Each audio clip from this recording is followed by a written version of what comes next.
اس کے علاوہ اور کچھ نہیں ہوگا. ٹھیک ہو گیا, بالکل نیاز صاحب. شہزاد اقبال صاحب کی طرف جائیں گے. شہزاد صاحب, آپ کیا سمجھتے ہیں, کیا سب سے بڑی رکاوٹ ہے اس وقت دونوں ملکوں کے تعلقات کے درمیان؟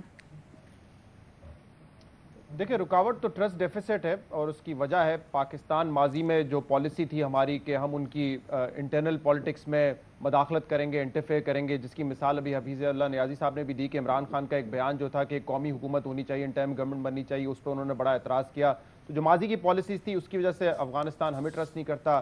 ہمارے ٹرسٹ نہ کرنے کی وجہ میرے خیال سے انفلوئنس ہے جو امریکہ کا ہے اور انڈیا کا ہے. خاص طور پہ آپ نے دیکھا ہے کہ کوئی بھی اٹیک پاکستان میں ہوتا ہے تو ہم افغانستان کے ساتھ ساتھ انڈیا کو بلیم کرتے ہیں, کیونکہ انڈیا نے جتنی انویسٹمنٹ کی ہوئی ہے, جتنا ان کا اثر و رسوخ ہے اس وقت افغانستان کے اوپر, تو ہم بھی ٹرسٹ نہیں کرتے کہ یہ اشرف غنی کے فیصلے ہیں یا انڈین انفلوئنس فیصلے ہیں. تو یہ ٹرسٹ ڈیفیسٹ میرے خیال سے سب سے بڑی وجہ ہے.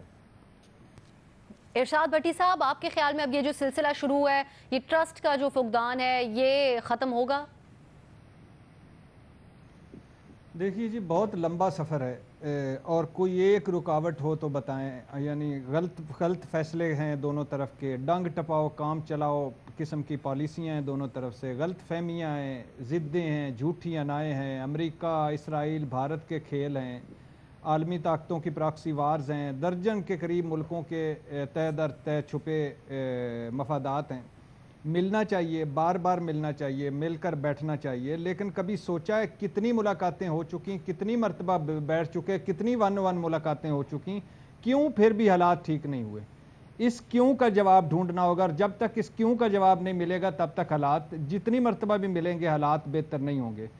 مجھے سوال یہ بھی ہے کہ اشرف غنی کتنے بااختیار ہیں افغانستان میں, اشرف غنی کے زیر اثر کتنا افغانستان ہے, اور پاکستان کی مجبوریاں کیا کیا ہیں, پاکستان کی پالیسیاں پہ کتنا بار کے ملکوں کا اثر ہے. سوال یہ بھی ہے کہ ہم زیادہ قربانیاں دے کر, زیادہ مہمان نوازیاں کر کے, اتنی قربانیاں, اتنی مہمان نوازیاں, اور ابھی تک ہمیں افغانستان بھی وہ نہیں سمجھتا جو ہمارا مقام ملنا چاہیے. تو یہ لمبا سفر ہے, کٹھن سفر ہے, مگر چلنے سے کٹے گا, اس لیے چلتے رہنا چاہیے, ملتے رہنا چاہیے. صحیح. مظہر عباس صاحب, جس کیوں کی بات بھٹی صاحب کر رہے تھے, یہی ہمارا سوال بھی ہے کہ ابھی بھی اتنی دفعہ ملاقاتیں ہو چکی, کئی دفعہ بہتری کی طرف بھی جانے لگے, لیکن پھر کوئی نہ کوئی بیان کسی ایک طرف سے. آپ کے خیال میں اس وقت سب سے بڑی رکاوٹ کیا ہے؟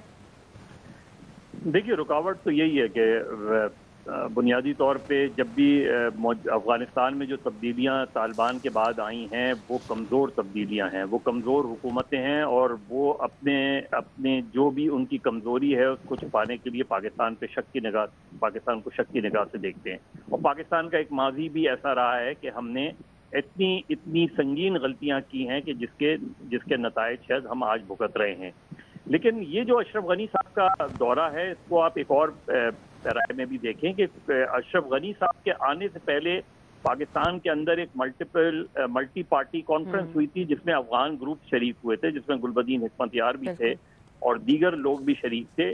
یہ لگتا یہی ہے کہ جو عمران خان صاحب کا ایک بنیادی جس پہ اشرف غنی صاحب نے اعتراض بھی کیا تھا, پاکستان کہیں نہ کہیں اس چیز کو دیکھ ضرور رہا ہے کہ صرف جو ہے وہ اگر بہت سے افغان گروپ پہ مشتمل کوئی حکومت قائم کی جائے تو وہ پاکستان کو زیادہ سوٹ کر رہی ہے, اور اسی وجہ سے وہ گلبدین حکمت یار اور دوسرے جو لوگ ہیں ان سے یہاں ملاقاتیں کرتے ہیں, اور یہ کانفرنس اسی سلسلے کا حصہ تھی. اور اس کے فوراً بعد اشرف غنی صاحب کا دورہ جو ہے یہ خاصی اہمیت کا حامل ہے. لیکن مجھے لگتا نہیں کہ وہ اعتماد کی جو بد اعتمادی ہے ایک دوسرے کے اوپر وہ کوئی بہت جلدی جا پائے گی. اور اس میں عملی طور پہ پاکستان نے بہت سے اقدامات کیے ہیں, لیکن پاکستان کے اندر بھی پرابلمز ہیں اور ظاہر افغانستان کے اندر تو ہیں ہی. صحیح, اعتماد کی کمی کی آپ بات کریں. بابر صاحب, آپ کیا سمجھتے ہیں؟ دیکھیے, اعتماد کی کمی کی ایک وجہ ہمارے کانفلکٹنگ انٹرسٹ بھی ہیں. اگر آپ ایز اے ریئلسٹ ریاست کے انٹرسٹ دیکھیں تو ظاہر ہے ایک ہسٹری تو ہے ہی ہے, لیکن پاکستان افغان گورنمنٹ کو ایز اے پراکسی گورنمنٹ دیکھتے ہیں, اور بہت سارے لوگ دیکھتے ہیں یہاں پہ کہ یہ اپنے اون کے اوپر افغانستان کی ریپرزینٹیو بھی نہیں ہے اور اسے کنٹرول بھی نہیں کر سکتی. اور افغان گورنمنٹ کا ہم سے ایکسپیکٹیشن یہ ہے کہ آپ ہمارے بہاف پہ ہمارے ساتھ مل کے, امریکہ کے ساتھ مل کے طالبان کو اتنا کمزور کریں کہ وہ ہماری ٹرمز میں ہم سے بات کریں. اور پاکستان کا خدشہ یہ ہے یا اسیسمنٹ یہ ہے ریاست کی کہ شاید یہ ممکن نہ ہو, اور ہم ایلینیٹ کر دیں طالبان کو بھی اور کل کو وہ ٹیک اوور کر لیں، تو جو حالات ہمارے ہیں جس کا ہمیں اصل میں خدشہ ہے کہ افغان گورنمنٹ انڈیا کے ساتھ مل کے ہمیں تھریٹن کرتی ہے اور ایسٹ اور ویسٹ دونوں سے ہم تھریٹن ہوتے ہیں، وہ خدشہ مزید نہ بڑھ جائے کہیں۔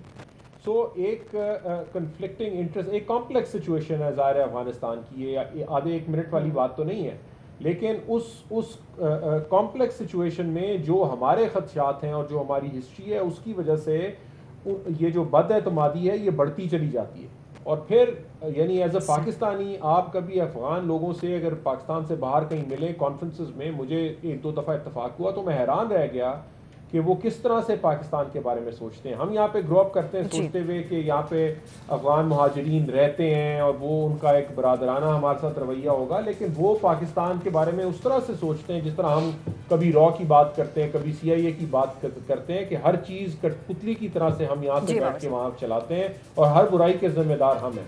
تو یہ چیز، یہ ٹرسٹ ڈیفیسٹ کیسے ختم ہوگا، یہ آسان چیز نہیں ہے، اگر ہو جائے تو بہت بڑی بات ہوگی، لیکن میرا خیال ہے کہ سچویشن ہے، ٹرسٹ کا ہی معاملہ ہے، لیکن دونوں ملکوں کے ماضی کا آپ حوالہ دیں کہ ٹرسٹ کا ہی معاملہ یہاں پہ ہے۔ زیادہ تر ہمارے تجزیہ کاروں کی یہی رائے ہے کہ دونوں ملکوں کے درمیان اعتماد کی کمی ہے۔